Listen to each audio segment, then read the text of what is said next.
Hello, everyone, and welcome to the Influential Women Podcast. I have a special guest today, Miss Christina Anderson. She is a big deal here in our public community. So welcome, Christina. Thank you. I'm so excited to be here. I'm so excited too. And the first time I met you was in a pageant because you come kind of from the pageant world and the children's chorale and all that. So tell me just a little bit about yourself and what you do. Oh my goodness, where do I get started? Ready for the roller coaster? So I have been doing the Public Children's Chorale. I've been the executive director for 25 years. So that is my main job. I love my kids. I love what they do every week and the magic they make in their performance and learning the music. We have a great time together, so it's a lot of fun.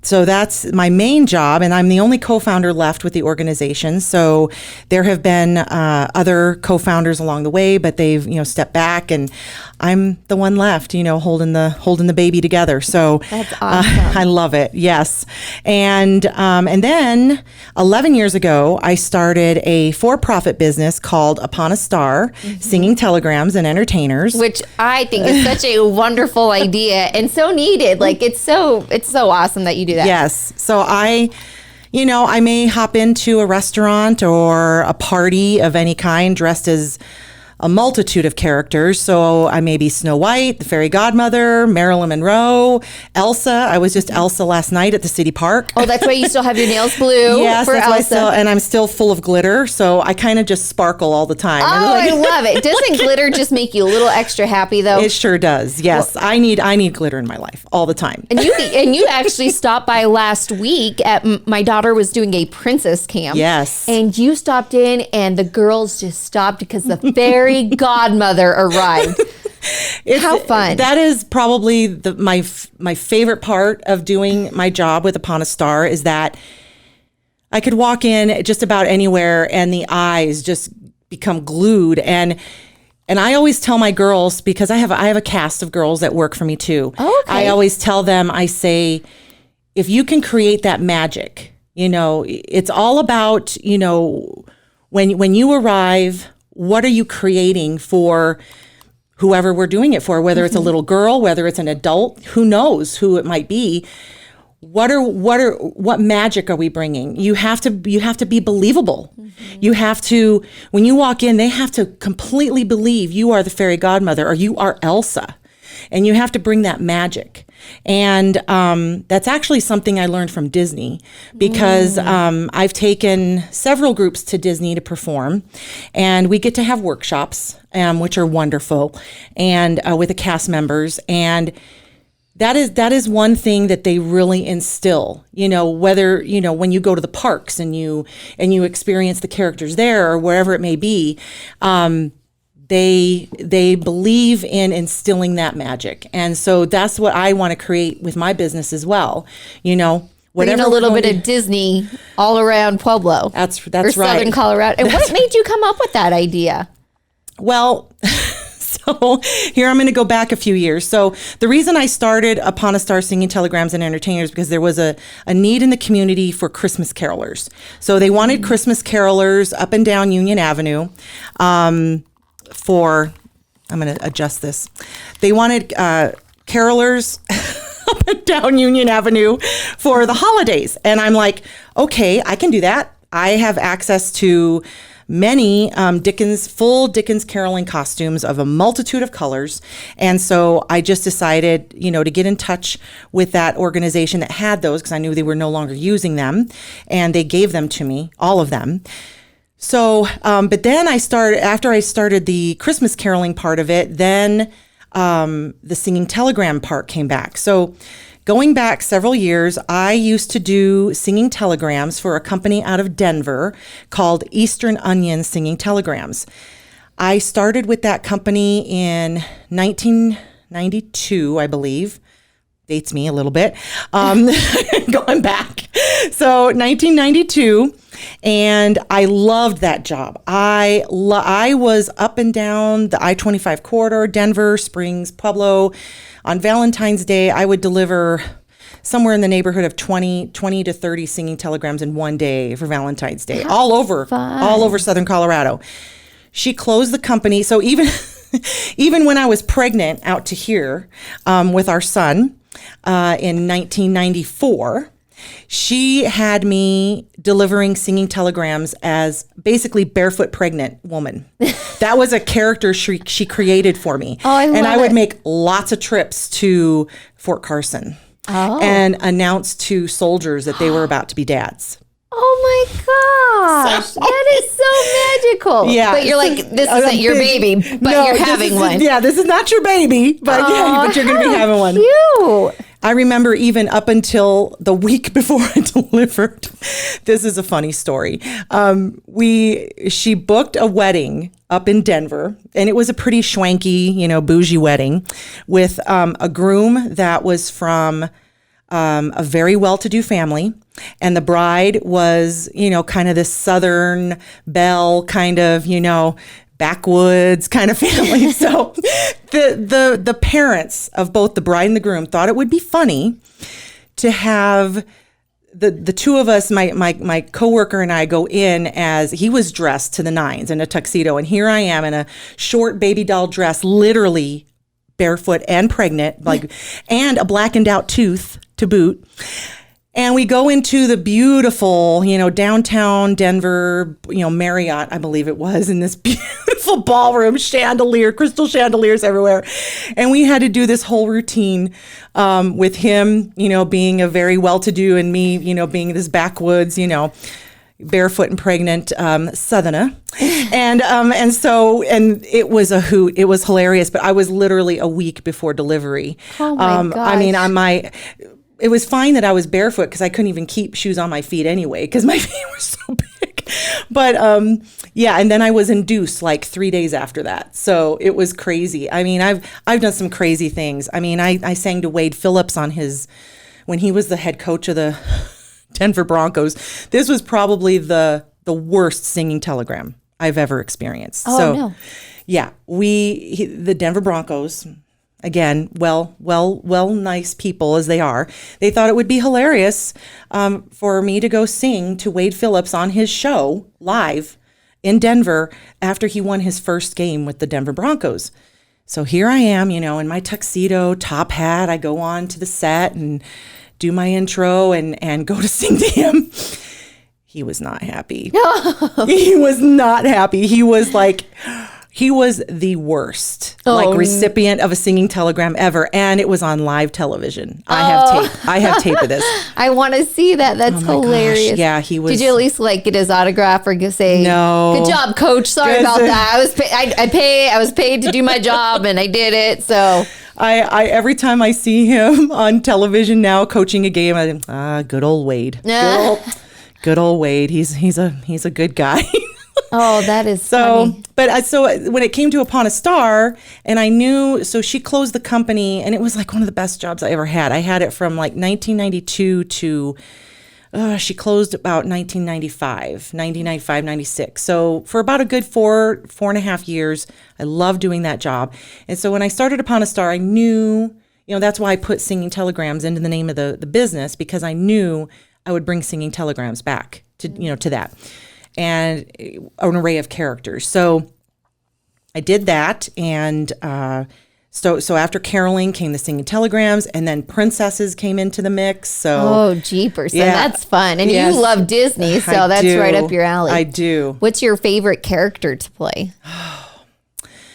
I really, really love Elsa. I mean, I do. I mean, Snow White is my favorite princess. Well, you have Snow White and I've got shoes my Snow on, White so that would today. make sense. Yes, I'm wearing my Snow White today for so good luck. Cute. So stinking cute. So Snow White's your favorite princess. Snow White's my favorite. Impersonate is Elsa. Is it because the outfit, or is it the songs? I think it's a little bit of both. I mean, her dress, of course, is beautiful, and I love wearing it. It's a very heavy, sparkly dress, but I love the power that Elsa has. I love her whole story and her whole, coming out, really. I mean, she's just morphed, and I think she's just a strong role model for women, for young girls. And I when I don the wig and I, get my makeup on and I don the dress and I just feel like I am her, like I am Elsa. And you just feel powerful too. I feel powerful. Like I feel her energy like running through my veins, it's really cool. So you almost pick a princess in which you admire her qualities. Yes. Is what you love most. Yes. Absolutely. And Disney princesses have morphed through the years. They've become more independent, more personable, more it's always about prim and proper and being but even if you when you go back to Snow White, I mean, look at how strong Snow White was, to get away from the evil queen and, to move on and be strong. And, even though she's just very, demure and sweet and kind and, takes care of the dwarfs and takes care of their house and things like that, there's more to her than that. There's more to Snow White. So, I think that's why I relate so much to the Disney princesses, because they all have their own power inside of them that is strong. Oh, I love that. And I've never even really thought about the Disney princesses like that until this conversation. Like you're so right. And they have evolved over time. And I love that you get to bring that out for so many people. And so that's something that people can reach out to you and you can come and perform and be a character and all of that jazz. Yep. I do all kinds of events. Give me a little bit of Elsa. Or your favorite line that you do, or so like a line. Well, of course I sing her song, so I Let It Go is one of, and I still need to know. I'm still working on Show Yourself, like Show Yourself in Frozen 2. So I have the dress that I have for Elsa's. I have the first Frozen movie dress, the blue sparkly. I have not purchased the new Elsa dress. I haven't had a request for it yet either. Well, I think that first one, the sing-along and everything, was just so much easier. Yes. I loved the second one, but the first one, there's just magic in that one. Yes. I still don't know the second relate song. to that one. Yeah. But I think Show Yourself is where she emerges. That's the song where when I first heard it for the first time, and I'm just sitting there watching it and I'm like crying, I'm like, wow, they really made her come out of her shell and really realize what her power is about, and be able to share that, with her sister, with, everyone around her. So it's a powerful thing.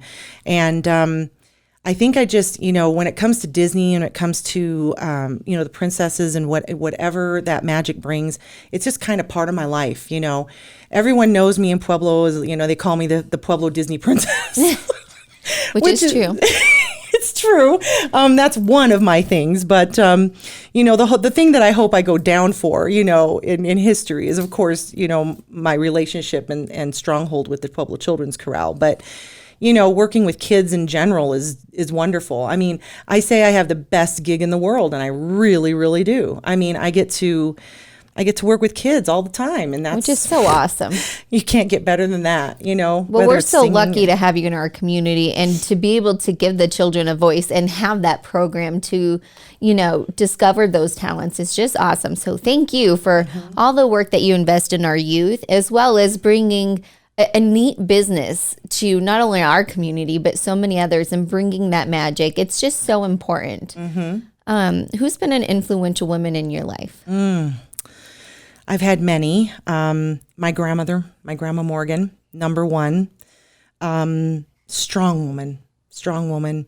And she just instilled, there's the saying, have courage, be kind, from Cinderella. She's gonna quote every Disney movie, and I love it. She was the epitome of kindness. She was I get a little teary because she's gone. But and this year it's been 11 years. I just thought of that right now. But she was an incredible woman and instilled in me what it means to be kind, what it means to be caring, what it means to be, a strong woman, and she was just, she was always there for me. She was just always there for me. I miss her. Other women in my, there's of course, icons that I've looked up to my whole life, and, I love the Queen.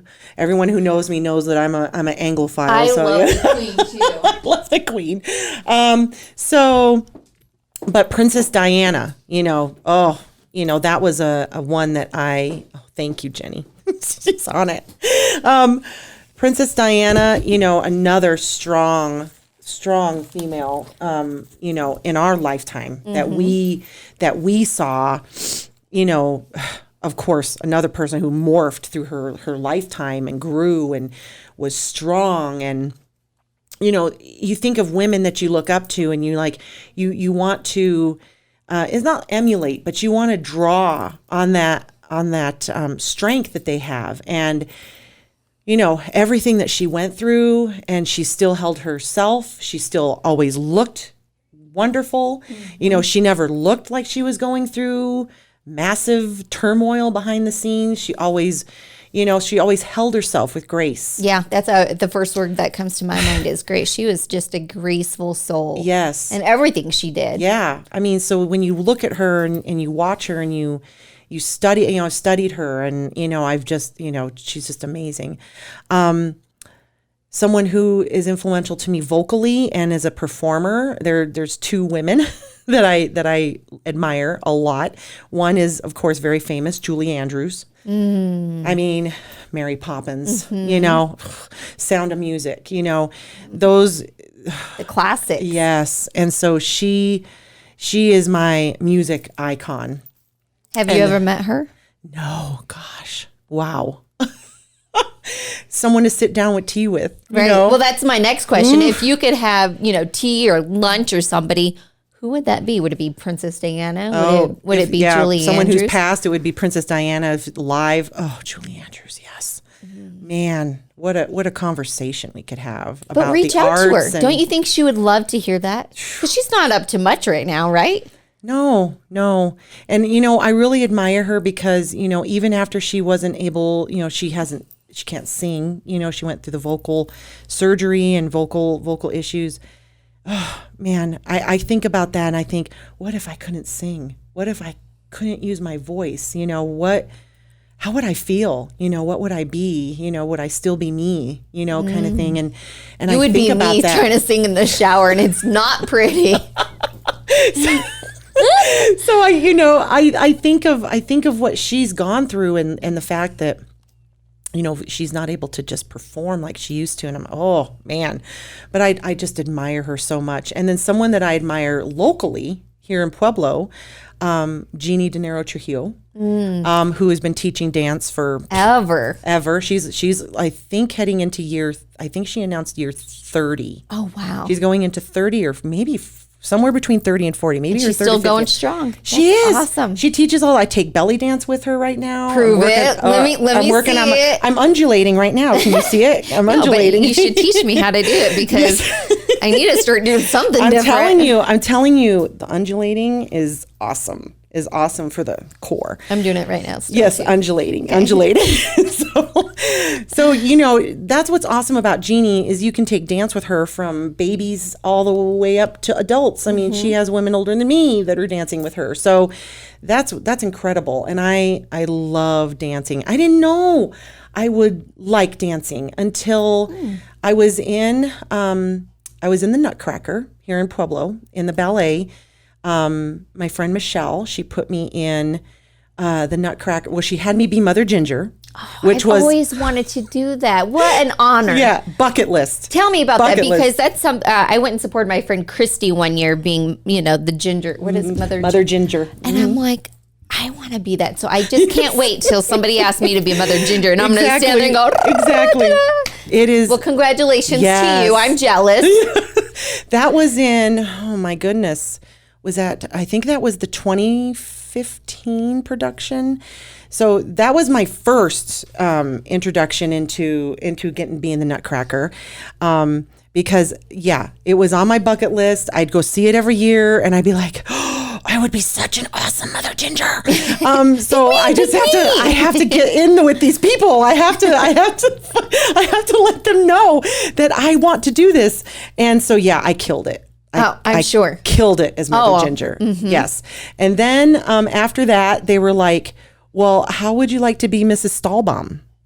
Which is, she's the mom of Clara. And so I thought, oh, wow, that is so cool. And do I get to dance? Do I get to, and of course, yes, I got to dance. I got to do, ballroom waltzes and dance with my partner, Sean, who was taller than me. It was awesome. I could wear heels and I didn't have to worry about being taller than him. And so he was great. And if, Sean, if you get to see this, I really, really liked being Mrs. Stahlbaum and his Mrs. Stahlbaum. And so they had both of us actually be the Stahlbaums for 2 years in a row. So I believe that was 2016 and 17, if I'm getting the years right. And then they did a production of Romeo and Juliet, and we got to be the Montagues. Aww. So, so I'm like, you guys can put me in as many productions as you want, because I'm eating this up. When some people love productions and want to be part of it, and what I admire about you is you went after it. Yeah. How many people do you think miss out on those opportunities because they don't go after their dreams? Like you are you see a dream and you go after it, and I love that about you. I'm a dream chaser. I mean, that's really, I tell young people all the time, because I kind of make a joke, because all of my Corral alums, that are older now and they're in their 20s and having kids, and they still hang out with me and do stuff with me. I call them Tina's Words of Wisdom, and I'll just make up a number. I'll say, this is Tina's Words of Wisdom number 239. And I say, figure out what it is you love to do in life and then find a way to make money at it. That was some advice that I took to heart when I was younger. And, I went to school to be a flight attendant. Really? Yeah. I graduated from Centennial, Gold Cord Senior. Oh, 15th. That's a high school question you always ask. She's a bulldog. I'm a bulldog. Blood runs red, forever and ever. And, 1989 graduate from there, and 15th in my class, Gold Cord graduate. One parent wanted me to be a doctor. One parent wanted me to be a lawyer. Can't stand the sight of blood. Don't want to go to school for 8 years to be a lawyer. I took my own path. I decided I was going to be a flight attendant. And so I started actually during my senior year. That's before we had computers at home, y'all. So I was doing correspondence studies. So I was doing the bookwork at home, and I would send my tests in and they would come back. And then I was ready to go to Florida for my on-site training. And at that time, my wonderful husband, who is sitting there looking at me and listening to this story very quietly, he proposed marriage. Oh. And so I was like, go fly the friendly skies and meet handsome pilots, or marry my husband. So I took marrying my handsome husband. So got married in 91. We're still married. This is our 30th anniversary year that we're in. Oh my gosh, congratulations. Been together for 32. And I know I'm only like 29, but it's okay. I know I hit a big one this year, and I'll start crying again if I think about it. But I love aging. I do. It's like you age fabulous. Oh no, you look gorgeous. Oh no. No, we're not going to talk about that. But I do. I love getting older, because I feel like you just get so much more wisdom. There's so many experiences you go through. I don't know. I do feel like I have a little bit more wisdom, and maybe that's why I make up the Tina's Words of Wisdom. I love that. So you tell your kids that, and you give them just a random number. And the best advice you got was to do something you're passionate about. Exactly. And then make money at it at the same time. And you have done that. Yeah, I gave up the dream of being a flight attendant and went back to my first passion, which was music. So I started teaching at without a music degree, started teaching at two Pueblo Christian schools, music. So I was teaching simultaneously at two, choir, productions, everything. That year nearly killed me. And then started the Pueblo Children's Chorale in 1996. So wow. Yeah, and cool. That's been history from there. So, when you do what you love, of course you hear this all the time, you never work a day in your life. But right? It's so true. It's rewarding. And if you are working and you're not enjoying it and it's not rewarding, then you're in the wrong thing. You need to find out what you're passionate about. That's right. Absolutely. Christina, what's your why? My why is happiness. Happiness for myself, happiness for my family. You know what they say, if mama's not happy, no one's happy. That's the truth, ain't it? It is the truth. And so live by that. Seriously, don't, don't do anything miserable in your life. Don't stay in a job you hate. Don't do anything in your life you're gonna regret. You're gonna look back on and why did I stay in that position for 10 years? Why did I waste 10 years of my life? If you are not happy, being you and doing what you love, then what is the point of life? You have to do what makes you happy. Did something happen to make you realize that? Or have you always just been a happy person? Well, I'm going to tell you, I come from a family of divorce. Mm-hmm. So not only did my parents divorce once, they decided to get remarried and try it again for 2 years, moving us back and forth between Colorado and Wisconsin. That's where I was born, is Wisconsin. But I call myself a Coloradoan because I've lived more of my life here. Even though I love Wisconsin, it's beautiful, but I'm a Coloradoan. So my parents decided to try it again, got divorced again 2 years later. And so when that happened, my whole mindset took a 180. And I'm like, one, I'm never going to get married unless I know that I want to marry this person and be with them forever. Mm-hmm. Because it's not about just, a couple year thing, or having a kid and calling it quits or whatever. It's going to be forever. So when I met my husband, I knew. When I met him the first night at that party, at a party for our church, I knew. He had left for a couple of years. I'm going to say he's much older than me. He's older than me by 6 years. So he left Pueblo a little earlier, and then he came back. And when he came back, I met him at a party, and I was like, "Who's that?" And my friends, "That's Mark." And I'm like, "Mark? Well, Mark got hot." So I was like, "Well, I'm going to marry him." So when you know. And what advice do you have? I mean, you've been married for 30 years. Mm-hmm. What advice do you have to women to making it work? Like, what has worked for you? You're going to have ups and downs. You're going to have rough patches in your marriage. You're going to have the fights. You're going to have the breakups. We went through one. We almost did call it quits. We were broke up for about a summer, and it was a rough time in our marriage. But you know what?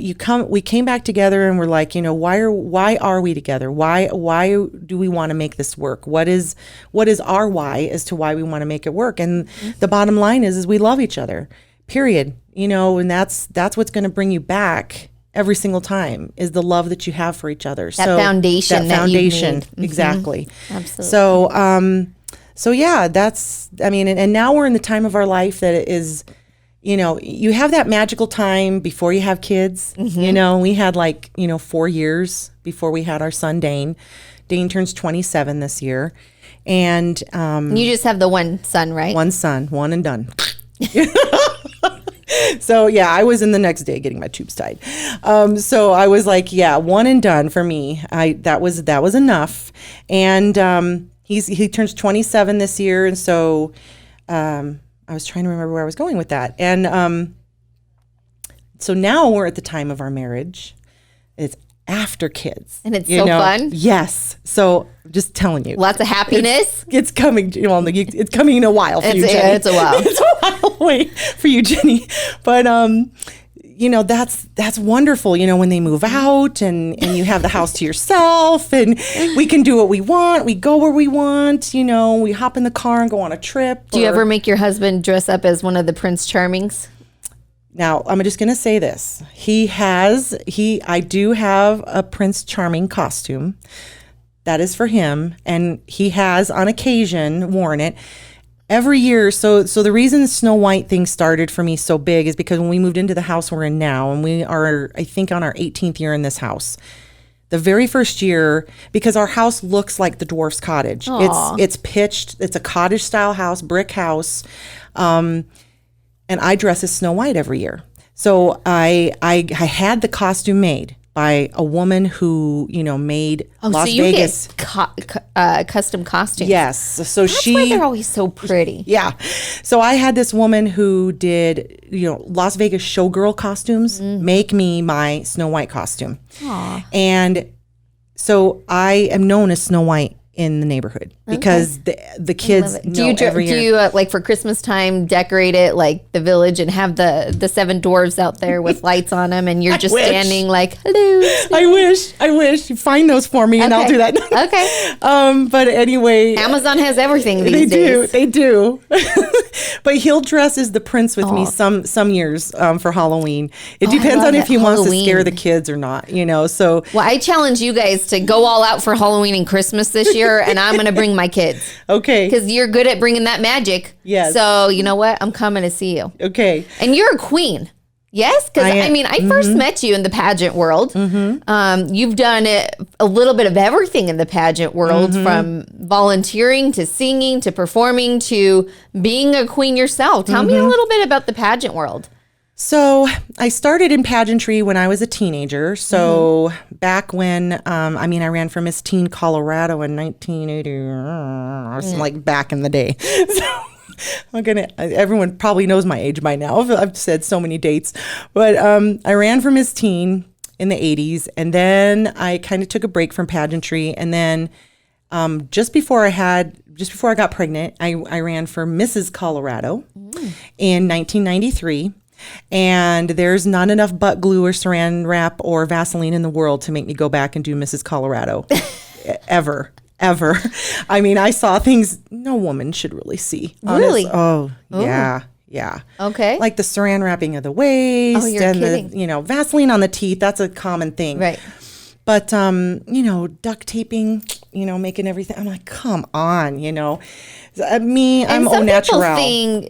Some people think that's what pageants are all about. Yes. Right? If they watch, Toddlers and Tiaras or whatever, they, some people have an idea in their mind of what pageants are like. And I'm just going to say from the standpoint of, especially with the pageant that I work with currently, not even close.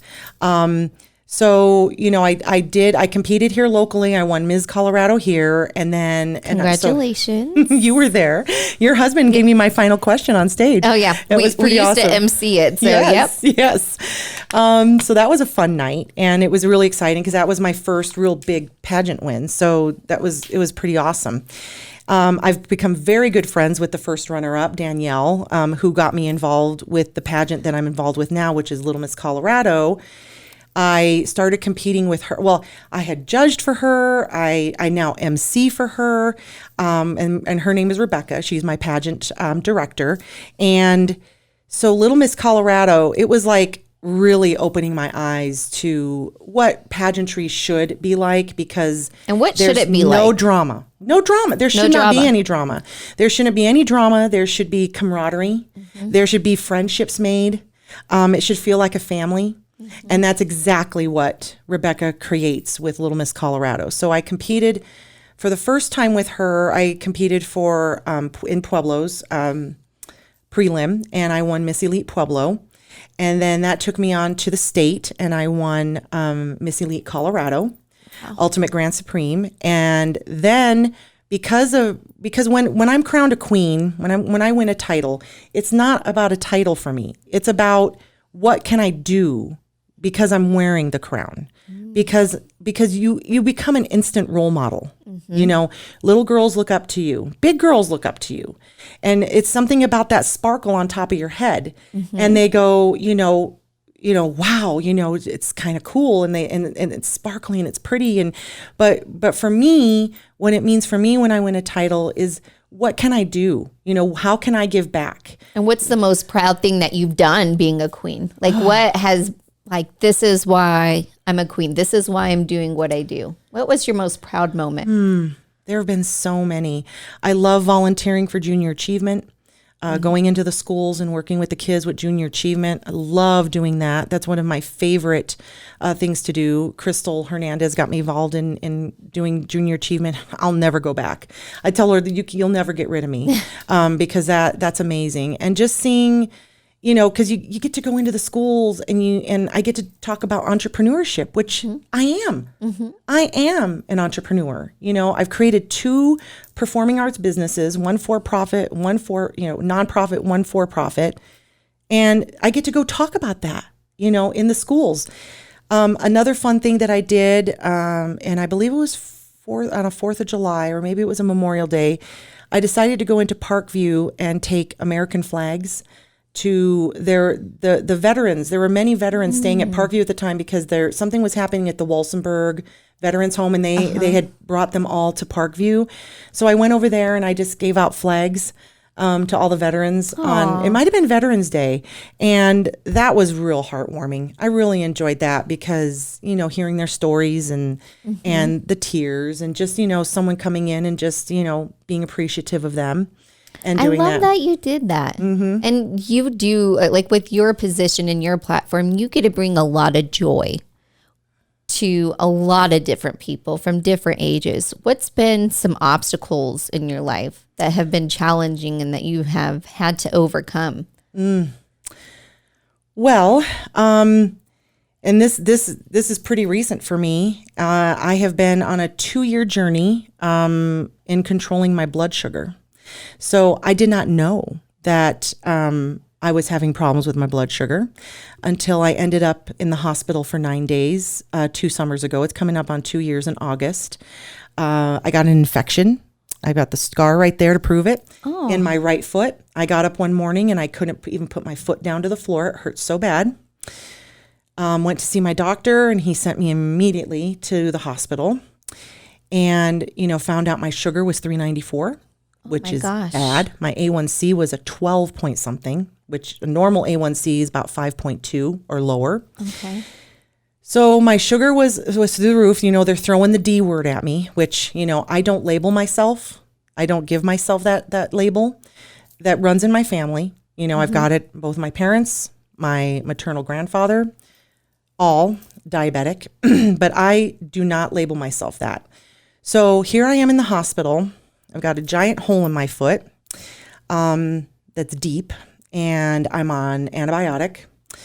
And not only was I in the hospital on a very strong antibiotic for 9 days, but then I was sent home for 45 more days on a PICC line of antibiotic that, my husband became a nurse and was changing out my, the IV stuff every day, cleaning my wound.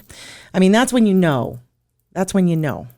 Right. Absolutely. When you go. Yeah. So that was a tough time. And, but immediately when I was in the hospital, a lot of people could go, oh, great, throw me on insulin, throw me on metformin, whatever. And you're getting all this stuff thrown at you in the hospital. And you're like, hold up. First off, I'm a person who I do not want to do any drugs of any kind.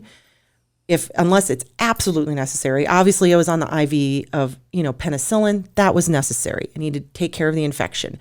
But, here I am thinking, I'm a performer. I need my foot, I got to wear the pretty shoes. Right. You would not be able to put those pretty Snow White, beautiful heels on. No, I've got to be a princess. I've got to do my job with the children's chorale. I've got to be on stage, but I am not going to put myself in this box where you're going to be throwing drugs at me and tell me this is the only way that I can control this. So I immediately, I'm a naturalist at heart. I do everything natural if I can, vitamins, essential oils, things like that. Rarely any drugs in my life at all. And so when I was released from the hospital, even when I was in the hospital, I was already researching natural ways to drop blood sugar. What can I do, to control this? Of course, diet is huge. So I'm already a vegetarian. I've been a vegetarian for 32 years. Then I have to add low carb on top of that. So I have been on a 2-year journey of trying to control my blood sugar naturally. And I've been fairly successful. I have, awesome. Lost weight. I have, everywhere. I eat differently now. And here I thought I was eating right as a vegetarian, but you take in too many potatoes, you take in too many other carbs, breads, things like that. And of course it's no meat, but it's high carb. And so you got to watch that. So a lot of people think, oh, just cut out the sugar. Well, people don't realize that carbs are sugar. Carbs are the enemy.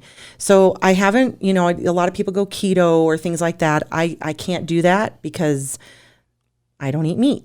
So, So I had to basically create my own diet. So I've been on a 2-year journey of creating recipes for me, going cauliflower rice for a lot of things. I love chaffles. Chaffles are awesome. Do a lot of things with making chaffles, and which is basically cheese, egg, and almond flour, mixed together. That's awesome. Yeah. And so the blood pressure is good now. Blood sugar. Yeah. Blood sugar. Yeah. Blood sugar still swings sometimes. So I'm going to go see a naturalist doctor up in Fort Collins that I've been following on Facebook, and go see him about what is part of my final journey, because I have to hit the final piece. There's a piece missing. There shouldn't be a reason why I'm waking up with a blood sugar over 200 and I eat a salad the night before, Right. So there's something going on. Not sure what that is, but we're going to figure it out. He's going to, so that's an obstacle, but major, you try to, adapt and try to change it. And, exactly. And I love that, because some people will refuse to, and then it only gets worse. So good job to you, and kudos to you for just being on top of it and doing it. I'll tell you something my nurse practitioner tells me here in Pueblo. She says, all of my patients that come see me, they just want me to up their insulin, up their metformin, and then they leave my office and they go eat a donut. She says, you come in here and you are making the changes you need to make, that you want to make to be healthier. And she gives me props on that. She says, not many people will do that. And I'm like, it's self-will. Because it's hard. It is hard. It's harder. It is harder. It's easier just to go eat the donut. Right. It's easier just to go pick up the piece of cake or eat the mashed potatoes. So for me, it's like self-discipline. Self-discipline. And where do you find that self-discipline? I'm sure my husband wonders that same question sometimes, because he doesn't know. For me, so I tell him this all the time. It's a difference. So one, I never want to go back to the hospital. That's my why.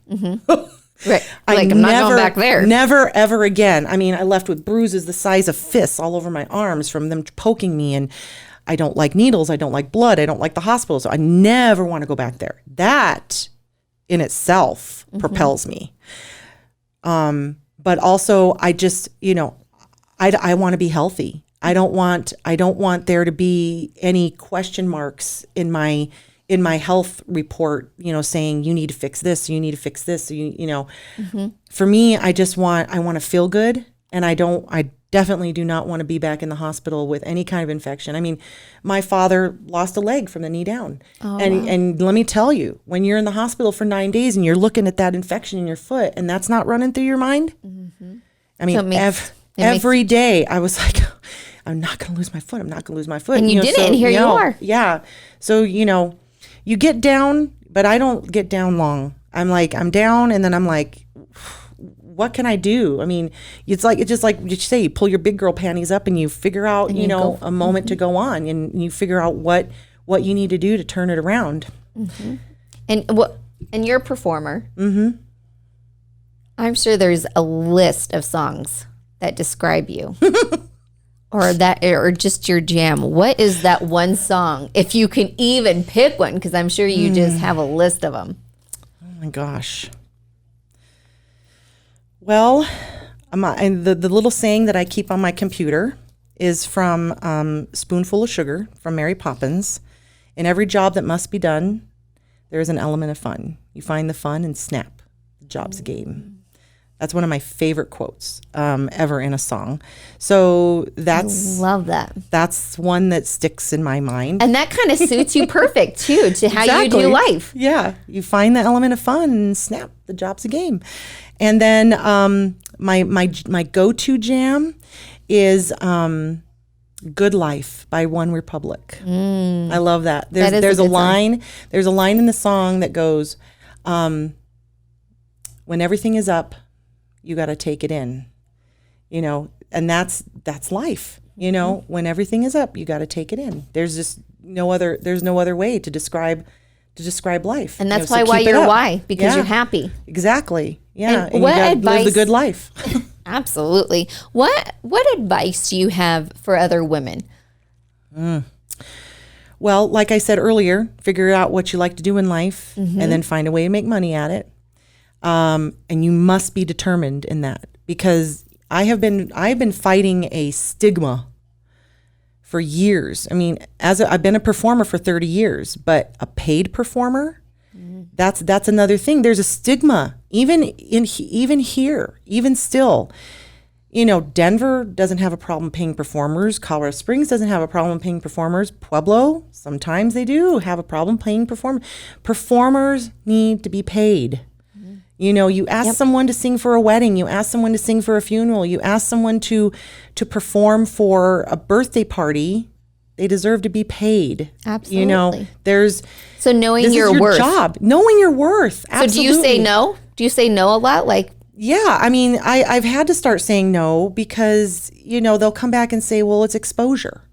You're getting your name out there. Well, you could die from exposure. You know what I'm saying? So it's like, it's exposure is great. And yes, it's great to get your name out there. It's great to do things like this where your name is getting out there. But there's also a time when, as a performer, you just have to say, no, that's not enough. And that's good to say no. And I think it's so valuable to know your worth and be able to say no.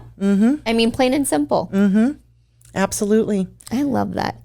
I love it. And what advice would you give your younger self, your younger performing self who loves to create magic, who loves bringing happiness to so many lives in the youth? What advice would you give yourself? Stay determined. Stay determined. Stay hungry, because you've got an uphill battle coming. Stay the course, because it's not going to get easier. So, make sure this is what you want, and that you're ready to be determined to reach that goal, to reach that dream, because dreams are wonderful, but dreams are hard.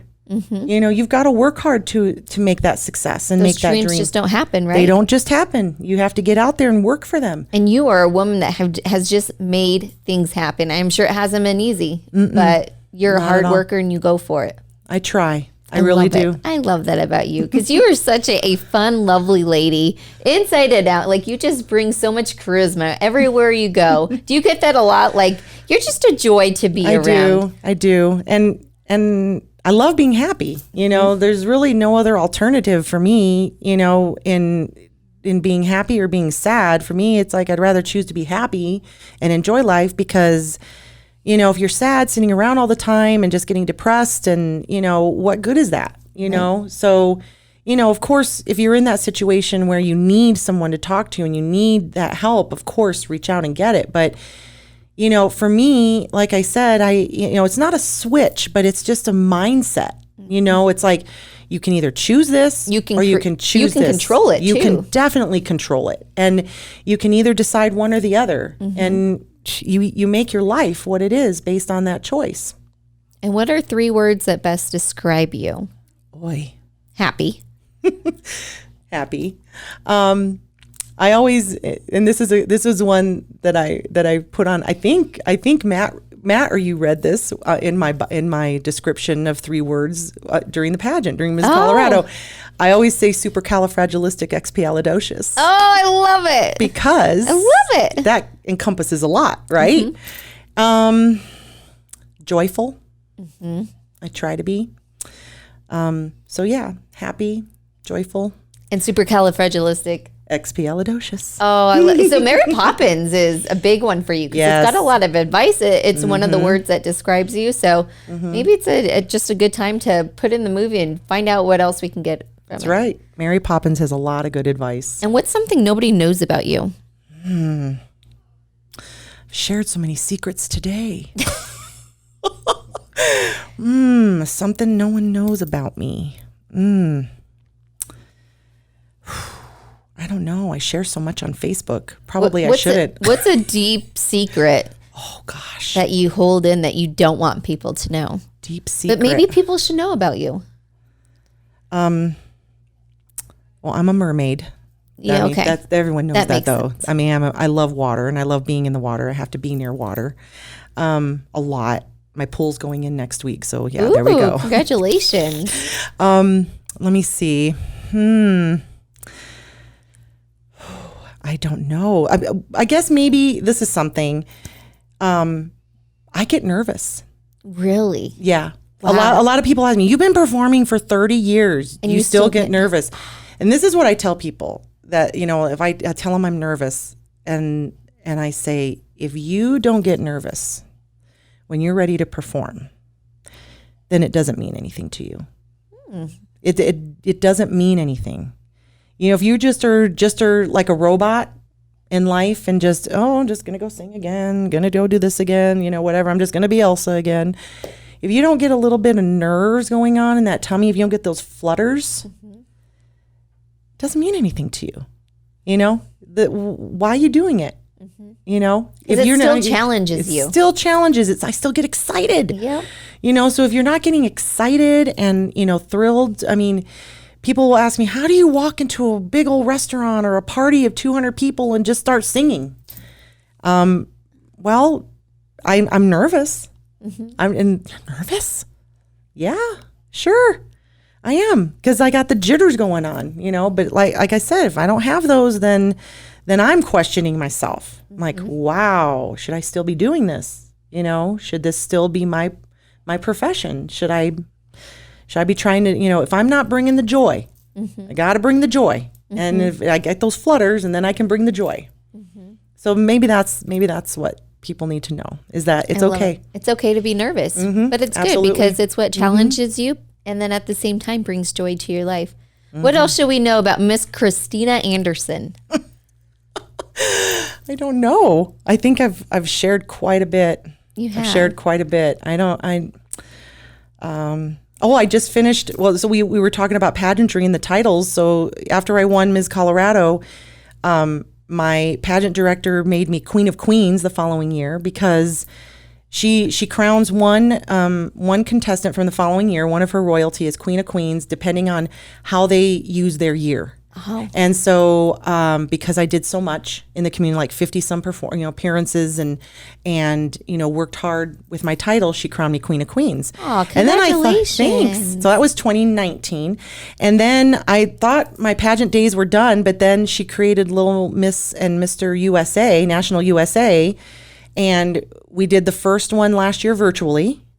And I won Ms. Elite again, Mega Grand Supreme this time. And so I just finished my title. I just crowned a new queen 2 weeks ago. So I'm no longer Ms. Elite National USA, but you never know what's in the future. Now my future, it seems like I'm doing more emceeing around Colorado, around the country. I travel and go MC pageants in other states. That is so awesome. Yeah, Good I've for made you. some great connections, especially with, nationally known makeup artists and hair people. And, they're like, you're a great MC. And I'm like, I just have fun. I enjoy it. So, my name's getting out there, starting to do that. So that's another part that I've added to my Upon a Star business, is that I do MCing, whether it's for special events, pageants, things like that. And I hope to get back to taking high school bands and choirs to Disneyland and Disney World to perform. The Pueblo Children's Chorale will be going to Disney World in 2022 in June to perform. I go next week. Oh my gosh, I'm so jealous. Oh, I've missed Disney. I can't wait to get back to going to Disney. I miss it so much. We went to Disney World in February to celebrate our 30th anniversary. We're going to go to Disneyland for my special birthday in October. And how old are you going to be? Share it, girlfriend. Jenny. Be proud. Jenny. Be proud. Jenny. I turned 50. Woo! Give me some. That is awesome. No. Because you don't even look like you're going to be 50. So good for you. I hope so. Gosh, that's one thing. Good for you. I don't think. Well, happy early birthday, and I hope you enjoy that time, celebrating at Disney, because that's such a magical place. There's nowhere else I'd Right? rather go. My husband said, what do you want to do? And I said, I have to go home. Home for me is Disneyland. Disney. Yeah. That's what you say. California. I love Disney World. Don't get me wrong. Great park. But Disneyland is the original. Walt walked there. Walt's apartment is there. You feel that magic there. I get chills. What's when your I think favorite about ride? it. Still Splash Mountain. I love Splash Mountain because, and I know they're going to change it from Song of the South to, Princess and the Frog. And that's okay because I love all the music in Princess and the Frog too. But when you come down the mountain and you go around the curve and then you hear zippity doo dah, zippity yay. Yep. My, oh my, what a wonderful day. I can't believe this is the first time she sang. I know. That is my favorite part. I love coming around that corner and seeing all the characters on the big river boat and they're singing zippity doo dah. And I'm like, yes, it is a wonderful day. It's going to be a magical day because I'm at Disneyland. Love it. Oh, I love it. I love it. I love it too. So we're going to go. I'm going to enjoy my your 50th with Minnie and Mickey and all the princesses. and what does the word influential mean to you? Making a difference. That you're making a difference. That you are inspiring, to someone or many people. And that, you're doing good things. Mm-hmm. Well, Miss Christina, I find you to be a very influential woman. You bring joy, you make a difference, and you just bring happiness, love, and laughter wherever you go. So thank you for being such a strong role model and using your platform in so many useful ways. You're a queen to me. You always will be. And I just admire you. So thank you so much for being here today. Thank you for being an influential woman. And make sure you like and follow all the Influential Women podcasts from either subscribing or liking. And yeah, thank you again for being here. Thank you, Jenny. It was a pleasure. Is there any Disney words that are like goodbye or from Mary Poppins? Or something you always say from Make-A-Wish? What is my favorite? I'm trying to think of my favorite Walt Disney quote right now, and it's like not coming to me. That happens. No, I just completely went blank. Just have a magical day. Oh. Make every day magical. Make every day magical. Yes. That's a wrap.